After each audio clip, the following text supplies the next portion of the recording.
Good morning guys! Tara samahan niya ako mamahaw. Ulam ko ay seafoods, all-time favorite ni Jolly Vibes.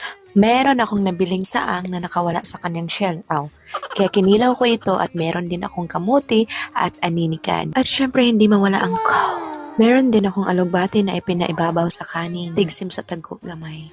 At bago kumain, magdasal muna para magpasalamat sa lahat ng blessings. At tinikman ko na nga ang saang na kinilaw at mukhang hindi ko nagustuhan na guba talaga ang aking bayhuoy. Mas masarap kasi magkilaw ng saang kung ito ay galing talaga mismo sa dagat. Yung ngayon mo kinuha at ngayon mo kakainin. Kaya hindi ko na lang ito kinain at bala ko itong adobohin mamaya. Kahit wala na yung kinilaw, nag-i-enjoy naman ako kumain ng aninikad. Yung lasa ng saang at aninikad ay pareha lang. Kaya para na rin akong kumakain ng saang. Maliit nga lang.